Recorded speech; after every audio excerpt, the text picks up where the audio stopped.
Hello, aligned minds. Welcome back to The Voice Within. Today is episode number 50. And I just literally sat down to record this podcast episode and I will publish it within few hours just to edit it because I literally didn't have time to record it. As we just came back from vacation, it was busy. I was even posting on Instagram piles and piles of laundry until I cleared everything and got back into my routine. It took some time, but here I am and I'm recording episode number 50. And to be honest, I didn't even know that I would get here. I don't even know how did I got to the episode number 50. When I look back now on the beginning of it, which will be soon 1 year of my podcast, it's so funny to face the transformation when I started it in Bosnian and how my voice was trembling, how terrified I was. Even I was just sitting, myself, in my house with my microphone. It's like there is whole audience in front of me, listening me while I'm speaking, and it was so terrifying and I was so scared to record. I was even writing the notes on the paper, trying to don't miss something, trying to give value, but to don't look shaky and scary. And it's so funny to witness what happens when we push towards transformation, when we stretch our capacities intentionally. At the beginning, it is uncomfortable, but it's so rewarding because you reach to this point of mastering something which you were terrified at the beginning. When I started, I was thinking that nobody will listen. So why does it even matter what I'm gonna say? I'll just record it, let it be my platform, my portal for sharing my thoughts, some of the things which I feel that I cannot talk about it every day. Let it be the place where I will do my brain dump and everything what I'm processing and learning and implementing in my life. Let it be just place for me. But as soon as I started recording it, I saw that the people started listening, and then the pressure became higher because now I see that the people are listening. So it's not anymore me, myself and I. There is people actually expecting me to deliver something. There is people who devote their time and energy to listening my podcast. And that itself gives different kind of pressure. It gives satisfaction of, okay, there is somebody out there listening me. There is somebody out there getting the value from my podcast. But it gives such a huge level of responsibility to deliver message in the most authentic way I possibly can. And on the beginning, when I started talking in Bosnian, I started because it felt familiar. It's my mother tongue. It's easier to express myself. But later on, I realized that I was just keeping myself small because as long as I'm talking in Bosnian while I'm in Bahrain, rest of the world don't hear me. Just the small community in Bosnia can hear me, and that's it. The people I got used to it, the people who feel familiar to me and I know them, some of them know me privately, and it's everything nice, cozy and not exposed. But then I realized that my message, my experience and everything I'm sharing through all of my platforms, there is value in it. There is something that the people can benefit from it. And by boxing myself into some small box in front of the small audience, I'm actually taking benefit for other people. I'm actually, as much as I'm terrified of doing it in English, when I was at that time reconsidering to go in fully in English, I realized that every time I don't show up in English, I'm basically stripping away influence that I could offer to the people who don't understand Bosnian language, that my message could help to more people if I speak on world universal language of communication, if I start speaking in English language. And then when I started recording in English, it was just like I was on the beginning. The same feeling when I started recording in Bosnian. I was terrified. I was scared, how will I deliver my message in a different language? Some of the words were not landing properly. I was scared that I am not pronouncing words correctly. I was scared that my accent is too strong. But I pushed it. I pushed through the discomfort, I pushed through all the limitations, I intentionally stretched my capacity episode after episode to reach this level of conviction where I can speak about it basically in any language. And talking about the change, talking about stretching capacity, talking about transformation, I was thinking about it a lot on our vacation. We just came back from our vacation from Maldives, and I had so much space space and time to reflect on myself, on my life. There is no piles of laundry, it's just a resort and somebody doing everything for you, and it's so amazing, to be honest. But at the same time, I really was craving that stillness, to be alone with myself and my thoughts, and to see what actually happened, what changed in me suddenly. Because I feel it, the way I speak, the way I talk, the way I present myself, the way my energy doesn't leak anymore. Something shifted. And from the outside, it can look like suddenly something shifted. But when I was observing it, I understood that it was compound effect. It was compound effect of me stretching my capacity over the past 6 years. In 6 years, I devoted all of my capacities to understand my human nature. The initial urge was that I become better mom, but I never assumed where this all will take me, that it was never about me becoming better mom, that it was always about me becoming better person for myself, first of all. But when I look it back now, it was day after day, moment after moment, choosing differently, intentionally choosing differently. Even when I'm shaky, even when I'm scared, even when it's uncomfortable, one breath, one boundary, one no, one change, one choice of myself. And it's a compound effect of all of the choices I have made in the past 6 years. And it didn't happen suddenly, like I said. It happened gradually, and I used to think that when you reach to the point of, let's call it, be healed, but I don't even like that expression, because being healed would mean that we were broken, and this is what I was thinking before, that we are all broken and we need to fix ourselves. But later on I have realized that we were never broken. Nobody is broken. We just forgot how to live in dignity. We forgot to appreciate ourselves. We forgot to give ourselves what we need. So therefore we're expecting from others to give what we're missing inside of ourselves. I was always thinking that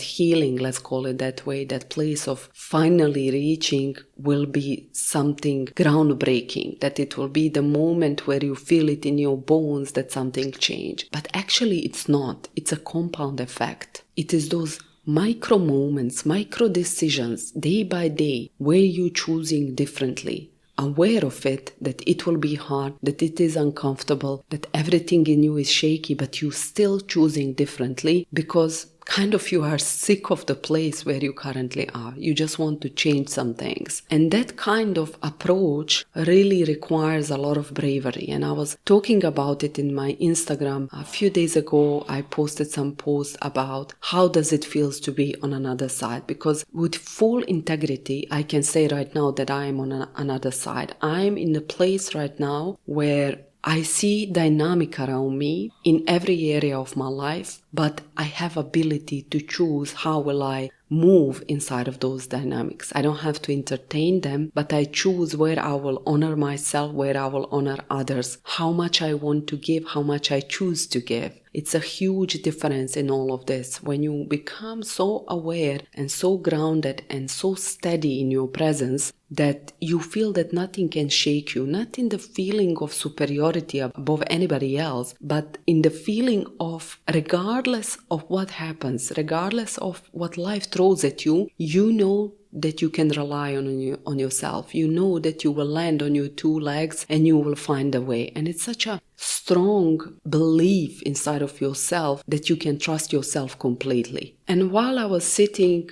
at Maldives with my mocktail and enjoying the sun, I was sitting and thinking how I'm literally now with one leg in the new world, this new, let's call it healing world, and one leg is in the old world. And I know that I cannot go back. After everything I did, everything I discovered, everything I've built, there is no way I can just wake up one day and say, okay, this is too much, let me go back. No, it's not possible. Your awareness becomes so high that you cannot unknow what you already know. And like I said, I was observing myself and I realized that with one leg I'm in the new world, with another leg I'm in the old world. And there is some misalignment in it. And I understood that inner work from me now is asking that my outer embodiment, it's asking from me that everything what is reflecting inside of me starts to overflow in my reality. And what I mean by that, I mean even from those simple things, the way I dress, the way I take care of myself, the way I pay attention on the small things. I was even observing things like house clothes, how we wear the worst clothes in the house. We say it feels comfy, it feels comfortable, it's good, tear, dirty with the stains or whatever is the oldest thing, we wear it in the house. And I'm the same, to be honest. But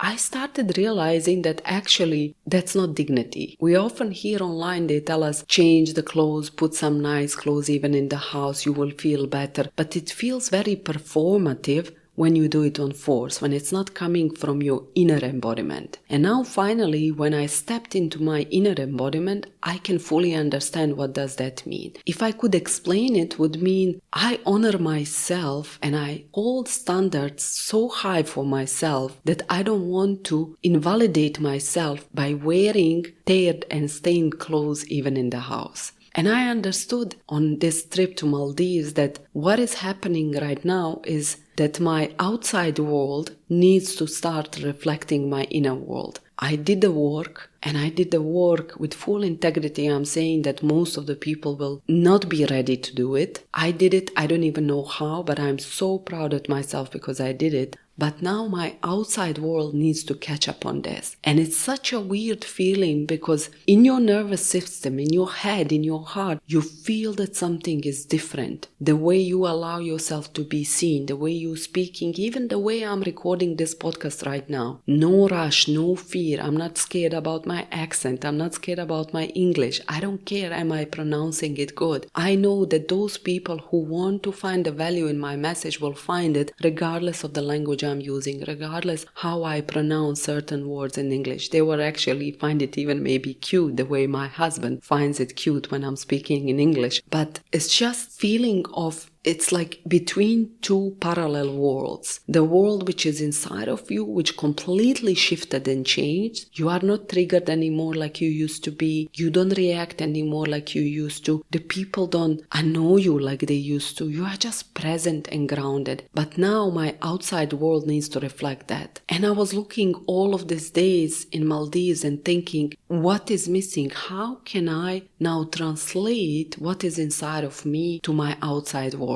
How can I align my inner nature now, this shift which happened inside of me, so I see it in my reality? And I understood that the first step to do that is allow discomfort of being seen, of no longer hiding the clarity that lives inside of me. And I decided I will just speak online with full passion about everything I know, about everything I lived. I will just start talking about it. I will choose to don't care what anybody thinks about it. I'm open for dialogue. I'm open for communication. I'm open for anybody who wants to challenge my opinion. Let's sit, let's talk. But I reached the point where I really don't care. Will somebody judge me for what am I doing or no? The only thing I care is to deliver my message, to use this platform like my purpose because it gives me so much joy, and to share my energy with whoever is open to hear it and receive it. I understood that in order for my inner world to become visible in my outside world, the first step it needs to be to become someone that is not afraid of being visible, to allow myself that the world see what did I became from inside. And this is reflecting not just in the way I'm talking on my platforms. It needs to reflect in the way I'm taking care for my clothes, in the way I'm taking care for myself, in the way I'm taking care for my environment, my house. And it's not now that my house is messy or something, but let me try to give you an example. Maybe you will understand better. For me,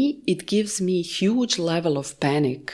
I cannot say it panic, maybe like discomfort when there is a mess. Like, for example, my son's room, when he throws the things everywhere and I come into his room and everything is everywhere. For me, what gives me peace if everything is organized, if everything is arranged? if everything in the house has its own place where it lives. And of course, my son is small, he's still learning, I'm trying to teach him this, but I used to be the person who would judge the people who live differently than me, who would be happy in their mess. Now I have huge level of understanding for them, because it's not that I'm right and it's not that they are right. Nobody is right or wrong. It's just we feel inner peace in a different places. And for me, my inner peace if the things in my house are organized. And then I started understanding that if I want to align my inner truth with my outside world, I have to reflect it in my environment. I have to make peace in my home in the way that brings me clarity, in the way that it doesn't bring me discomfort, in the colors which are present in my house, in the way that things are organized, in the way that things are made, to create the space where the ease is living, the presence, the groundness is living. Sometimes people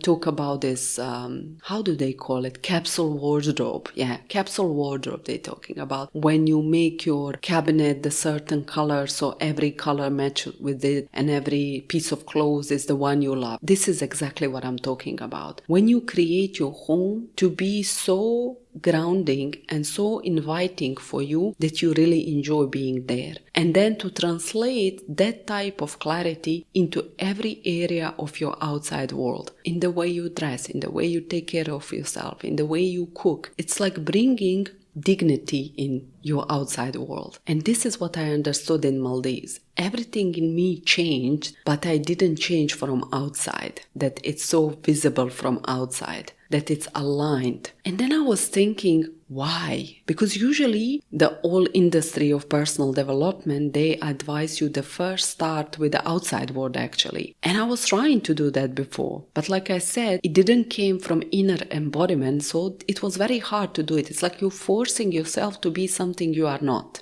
Now when the inner world became aligned, now I feel urge and need to align my outside world. But then why I didn't do it before? Why I'm just thinking about it now recently during my trip in Maldives? And this is what I understood, that as long as I don't fix my outside world, nobody has to see my change. It's still a way of me protecting my embodiment. Still a way of me hiding myself behind what I did. That somebody doesn't get offended, that somebody doesn't judge me, that I'm not too visible, too exposed, too much, too this, too that. The thing I was doing all of my life, the thing because of what I even started doing in a work, I was terrified to show in my reality, my life reality, that the people see that something changed. Because if I show it, then that's it. Maybe I will be too much, too arrogant, too this, too that, whatever you want to call it. And it's so funny how these things, they sneak in so many levels if you don't pay attention. And it's so cute at the same time when you catch yourself doing this thing, when you realize, oh my God, I'm again doing the same thing. So I have decided after this trip in Maldives that my outside world needs to start representing my inner world. So if you are listening this right now, and most probably you feel the energy, you feel the change, the way I'm talking and everything. I don't know do you feel it, but I know I feel it inside of myself. If you're listening this and you are still in that place of waiting for the roadmap, still in the place where you are not sure which road you should take, you kind of waiting for everything to be certain, I just want to tell you that you don't have to know all the steps. You don't need to know all roadmap. You just need to move. And you need to make first step the one that feels true to you. And what I mean by this, if in this present moment you feel that, let's say, you are bothered when your child is doing something and it's really bothering you and you keep sucking it up for your child, change that. Don't shout, don't slam the door, don't be a reactive person, don't lose your dignity, but change it. Start teaching your child differently. Take that first step, just scan all of your life and see where you hold discomfort. And my honest advice, don't pick up the place where you have the most discomfort, because if you start from the hardest spot, your nervous system will break. Start from the smallest comfortable spot for you, where your nervous system will not go crazy, but it will stretch you just a little bit to feel benefit of change. The smallest thing. If you have, something which is bothering you in your life, the small thing, even it can be in the outside world.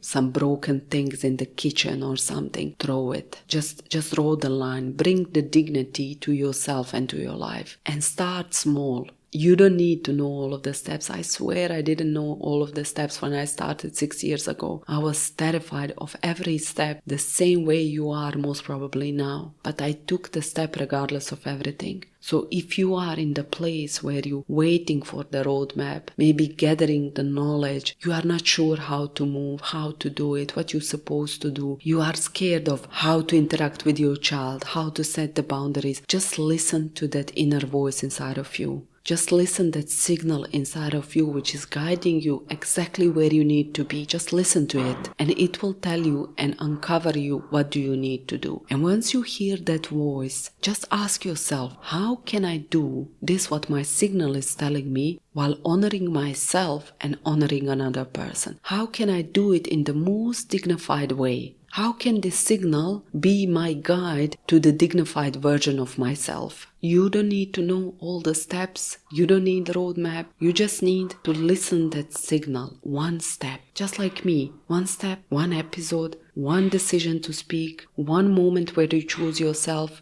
Even when your voice is shaky, even when you are terrified, even when it's uncomfortable, even when the people around you are not happy with you finally choosing yourself. Just one and one and one, and it comes compound effect of all of the different choices you made. And when you turn back within a few years, maybe faster than I did, it took me 6, you will turn back and you will see, wow, something really changed. And it's funny that even when you change, you will still have those little whispers of the old story. I still have them. The one which they say, you don't know enough. Who are you to speak to the people? You are not ready. Who do you think you are? Nobody will listen to you. It's still there, but now I choose not to listen to it. I take my fear under my arm and I tell him, it's okay, let's go, roll it. Let's do this. Press play, press record, and let me put it in the world what I have to say. We don't make those whispers go away. They will never go away. We just become louder than them. My voice becomes louder than them. Even now while I'm recording this, there is a voice inside of my head which is saying, why are you so relaxed today on this podcast? What is the way you are talking? There is no script. There is no paper. You're just talking like this. Yeah, I hear it. But I choose to be louder than it. I choose right now to speak from my heart, from my passion, from my energy, and to deliver all of this to you through this little platform, hoping that you will feel it as well and implement it in your own life. So before I tell you bye-bye for this podcast episode, I'm not sure what